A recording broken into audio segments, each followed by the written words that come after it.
That works. Okay, Kirk, welcome. You. Good afternoon, Dunchurch.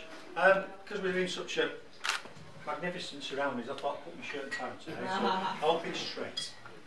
Anyway, what I want you to think about for a second is something that you're scared of. Something that, you know, it gets your attention up, like spiders or fear of heights, or snakes, something like that, or bizarrely clowns. You know, it's supposed to be funny, but people have fear of clowns. And just think about that feeling, how it makes you feel. Now, when I went to high school, we had to speak in the class, and we had to read from a book. Well, Shidana was the particular book we read. And I'd be frantically reading ahead, trying to understand what the words were, and trying to make sure that I picked them all up. So I didn't trip up and I didn't get heckled or criticised or corrected. And as it came round to my turn, obviously my hands started to clam up, my throat started to dry, and it was fear, total fear. It's horrible. Millions of people go through that every day, the dyslexics. And I thought about that moment as I walked into lecture theatres in Stanford University in California, and I chuckled because I was with another 110 people from around the world on an executive management course, and I deserved to be in that room. I was just as good as them. Nothing had particularly changed in me reading capability and things like that. I was still messed up in reading. But what changed was my confidence. I was worthy to be there. My name's Kurt Pigstone, and I'm a dyslexic entrepreneur. So, why am I here today and how I got here? Well, I left school with average grades. And I didn't know what I wanted to do for a career. Didn't know for quite a while what to do for a career. But I was already working in a butcher shop. And it was the most logical and the easiest thing for me to do, was do that as a career. So that's what I did. And I did that for a number of years, until my early 20s. And an opportunity came my way to go and work in for Kellogg's in Trafford Park. So I took that opportunity. And without turning this into a full-blown CV, I spent every bit of time I could getting trained and developed. I took every opportunity that was given to me. And I put as much effort into my job that I could. And fast forward quite a number of years, I found myself quite a senior manager within a global cement manufacturer. I had amazing results. I had very highly motivated teams.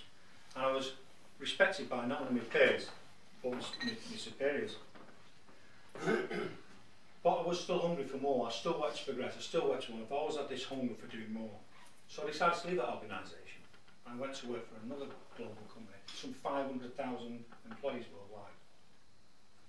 Something very strange happened. Because of my previous job, all my interactions were like I am today, talking to you. They were verbal or visual. I'd have spreadsheets and presentations, and I'd engage with my team of how we're going to go forward, what we're going to do to improve, continue to improve. I was at the top of my game. I was very successful at it. So I've gone from being a hero and what I thought to being a zero in a short space of time. There's quite a number of things was going on in that business, which I won't go into today. And my interactions with the leadership team or my line manager become report written. I've gone from a world of never having to really write reports to everything I did was report written. And he was highly critical of the wrong use of where and were and there and there. Some things I said I didn't really make sense. I might have left a few words out. All those sorts of things. And no matter how much I tried, I just couldn't get it right. It really frustrated me. Got me very low. And then a friend of ours, who's a journalist and has now become a teacher, said to me, I think you're dyslexic. Now, going back to my school years when I was frustrated in the classroom, it wasn't really something that was looked at or known about in 1977. But anyway, so I got tested for dyslexia, and at 44 I discovered I was dyslexic. So I'm not sure what you guys would do at 44 if you discovered you're dyslexic. I'll tell you what I did. I quit my job, I started a business, and I went to university. That's what anyone else would do, right? And I'm immensely proud to say, in 2012, I graduated from Coventry University with a master's degree in global entrepreneurship. Yay. Yeah?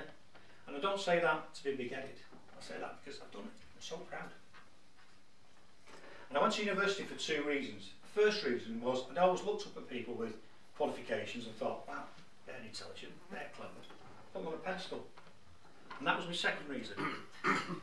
And I think you can understand why. And that's to the world, and that's to the disbelievers, that's the people that criticise dyslexic, probably put me down as well. And that was my message. So, why is dyslexia? It was discovered in 1886. The guy was researching a young boy who lost the ability, couldn't understand the written word. And he'd also researched a guy that had had head trauma to the left hemisphere. And he'd lost the ability of language. So that's where it came from in 1886.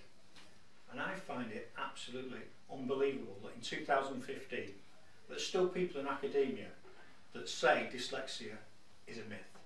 It's either people that are not intelligent enough, or it's people that are too lazy to apply themselves. And I would like to take those individuals in here and bring a blind person in and try and read my notes here. Are they being lazy? No. Are they not applying themselves? No. Just physically can't do it. And it's a good way of looking at the word blindness. Now I like facts and figures. I'm not a big word person for obvious reasons, but I really love facts and figures. And I think when you talk about numbers and facts, they give clarity to something, they give meaning, they give substance. So if you think about populations, about 10% population dyslexic. So when I was researching, it's probably 20 to 24 million across Europe are dyslexic. Entrepreneurs, about 30% of entrepreneurs are dyslexic. So not all entrepreneurs are dyslexic, and not all dyslexics are entrepreneurs, but still a high proportion from the norm. And then I looked at CEOs in large organisations. 3 to 4% large corporate organisations, CEOs are dyslexic. Once you think about the number, because that's what I based my dissertation on, and what I'm talking to you today, I'm going to try and condense 14,000 words of blood, sweat and tears into something that you can obviously understand a bit better about dyslexia and take away a bit of it. I'm not going to go into technical detail, I'm not going to talk about parts of the brain and all that, because that will just cloud me as much as it would probably infuriate you guys. So, dyslexia is on the spectrum of learning difficulties as well. So there's dyslexia, autism, ADHD and dyspraxia. And people can suffer from one of those, all of them, parts of them, to varying levels of degrees. And I have an issue with that. I have an issue with the term learning difficulties. Learning difficulties. So that says to a dyslexic person, there's something wrong with you, and that says to people who are not dyslexic who don't know, something wrong with you because you've got a difficulty. You've simply got a difficulty in learning the way that other people learn. Yeah? It's not a difficulty, because clearly you can learn. Depends what what we're doing. And when I say to people I'm dyslexic, everyone always says, Richard Branson's dyslexic. And I say, yes he is. And that's what everyone says to Richard Branson's dyslexic. Well, I could talk for hours about famous dyslexics and who they are, because there's loads of them. But here's just a few to think about. Einstein, Winston Churchill, Theophrastus, Steve Jobs, Jamie Oliver, Robbie Williams. Now, whether you like any of those individuals or not is irrelevant. They're all quite high up in their respective fields. Successful dyslexics. I always forget my prop. People have to know that. I'll remember the prop. Now, what I like to do to make it, to explain dyslexia in a couple of ways, and how the dyslexic mind and how it differs to the non-dyslexic.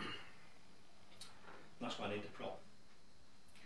If you think about a non-dyslexic mind, it's I try to describe it as like a library, where everything's stored neatly, information like it is in our bookshelves in a library. And the reason it's like that, there's different areas of the brain which stores information. So language is made up of various elements. What something looks like, how you actually say the word, how your hand will actually move to write the word, and how it's spelt. And in the non-dyslexic mind, that information is stored quite neatly. And in the split second, a non-dyslexic will say, can you pass me that pen? And if they're really polite, they'll say, please. So, and that system works great. It works great. It's instant, it's habitual, they don't have to think about it, and it's great for remembering things and remembering people's names, because that's one thing I struggle with, is remembering people's names. So it's instant, you don't have to think about it. Great, brilliant. But I think there's disadvantages with that system.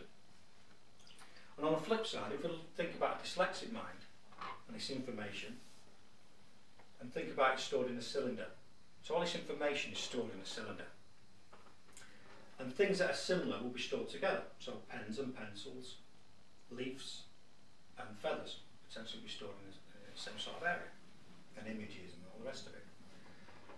And it's not habitual. It's learned every day, almost learned every day. And the dyslexic mind is working overtime, constantly, day in, day out, to things that a non-dyslexic just does automatic.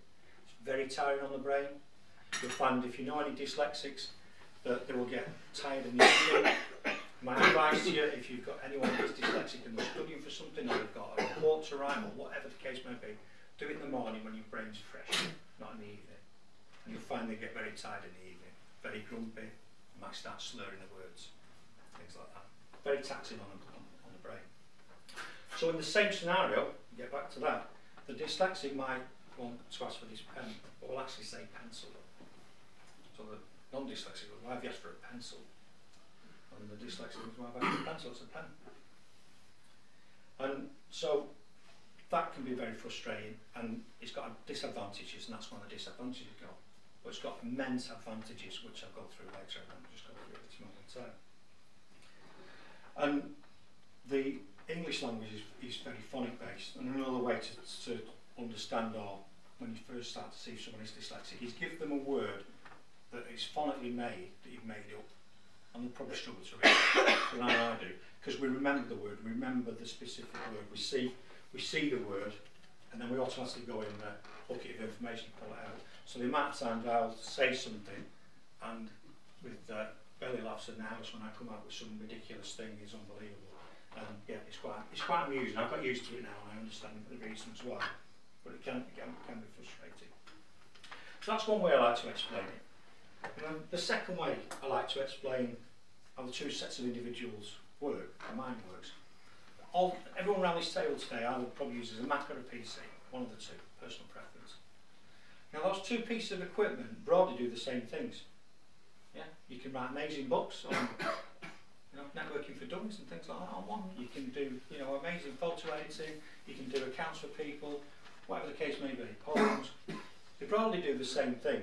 Now the issue is when you try and get those two pieces of equipment to talk to each other, because they can't. The only way they can is if you put bridges across, so they can understand the language they're talking. And on the same count, if you take a program from the Mac and put it into a PC, it won't work, it won't accept it, can't read it, can't understand it. Because fundamentally inside those two pieces of equipment, the way it's wired, the mechanism for understanding and interpreting data and information is fundamentally different. And entrepreneurs have this in the real world. When we're talking to people that are not entrepreneurial about some of our amazing ideas, we have to take 2 or 3 steps back to walk them up to where we currently are. So to understand dyslexics as well and entrepreneurs, so dyslexic, let's talk about some things that they're like, some of their traits. Visual thinkers, strong mechanical skills, low self-esteem, please remember that. You have literacy problems, yeah, no shit. The good delegators, the logical problem solvers, and the dislike structure, remember that one. Entrepreneurs, on the flip side, high self-esteem, confident, just thinking about some good entrepreneurs. The high risk takers, but it's normally measured. They're not gamblers, they're normally measured. They generally come from a family background of business owners, so they've learned that trait, they've learned how to become entrepreneurs, and they're determined. So do these two sets of groups of people share anything? Well, they do, and here's just some things they share. They're strongly influenced by mentors. The proficient verbal communicators, just think about some really influential entrepreneurs. They're innovators, think of people like Steve Jobs. There's a high percentage of left-handedness, and gender ratio favours males. Now that's not to say we've got some really good entrepreneurs and dyslexics, we clearly have, because half the people in this room are females, so yeah. But the stats say it's generally males. So quickly going back to the bucket of information I was saying before, how it's confusing and it's, and it causes a lot of problems, we get things mixed up. But that opens opportunities, because if I'm stood over here with a non-dyslexic mind in the Library of History, science is on the other side of the corridors, and I'll never make the link because it's too far away. The dyslexic doesn't have that problem.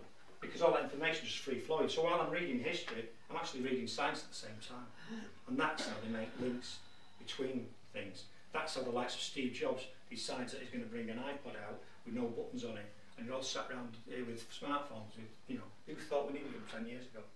Dyslexics can come up with solutions to problems that exist and to solutions that we don't even know exist. Think about that. They come up with solutions to problems we don't know exist. It's mind blowing. So that's where I think, you know, the great advantage of it. So CEOs, why there's only 3% CEOs dyslexic? It's not because we can't get there, it's because we don't want to be there. Because we're constrained, we're controlled, we don't like being constrained and controlled as dyslexic and entrepreneurs. We go off and do something else. Or stay at a lower level, out of the shadows, in the shadows. We don't want to pop our heads up, we just stay down there. And entrepreneurs, 30% of entrepreneurs are dyslexic. Now, I'm on a personal mission to change this fact and figure, because 30% is too low. Why is it too low? It's too low because the one thing that's stopping dyslexics becoming entrepreneurs is confidence. They need confidence. So yeah, whilst we're all busy spending loads of money and effort trying to teach them the ABCs, etc., I think it's a nonsense. Yes, they need to know the basics. And what I say is I couldn't tell a dyslexic how to spell entrepreneur, but I can sure damn help them become one. That's what I want to do. So in summary, are dyslexics predisposed entrepreneurs? Well, I think they are, and hopefully after today you think they are. And if you do one thing from today, is go away and try and encourage a dyslexic you know to follow their passion, because it could be the next Steve Jobs. Thank you.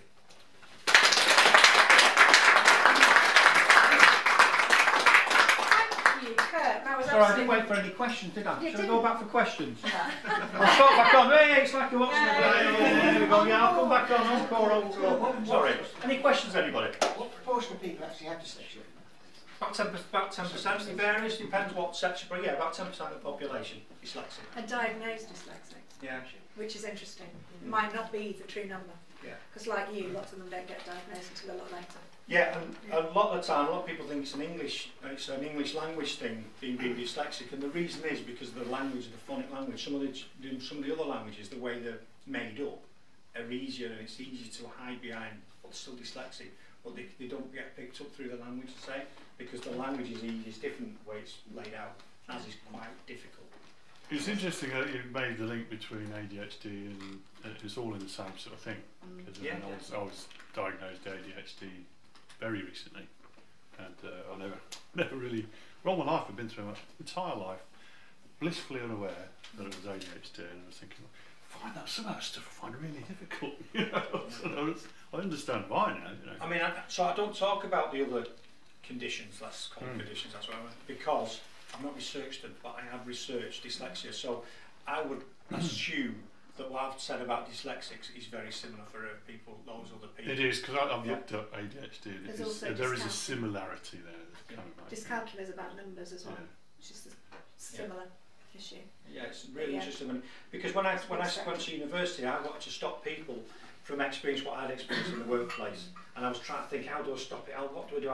How do I get people to be able to spell better or learn better? And in the last year or so, I thought, hang on a minute, that's totally nonsense. Let's get them to go and do something they could at. Instead of doing that. I think trying to fit a dyslexic into a non-dyslexic world is like trying to fit a square peg into a round hole. Yeah. That's why they're great entrepreneurs, because they can do things their way.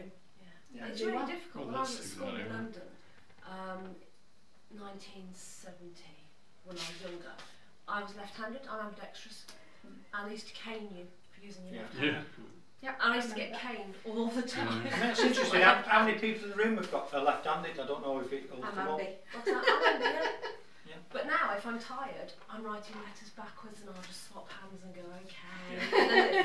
And I was always told that people used to say to me, somebody's so intelligent, you're really thick sometimes. Thank you so much. Gee, thanks, that's really given me a lift. Yeah, but I understand what you're saying about that feeling of, you know, you feel like, not that you're not worthy, but you're not getting what they're getting. What they're seeing, but then it is the spectrum is much bigger, and we do make connections that other people just do not make. And I will stand there and say to somebody, but I get, look, yeah, why don't you get it? Why don't you get it? Yeah, and they're the supposedly intelligent ones. Yeah. It's your own way of going forward, isn't it? It is. Yeah. Okay. Thank you, Kurt. Really interesting. Okay, well. that's given us all something to think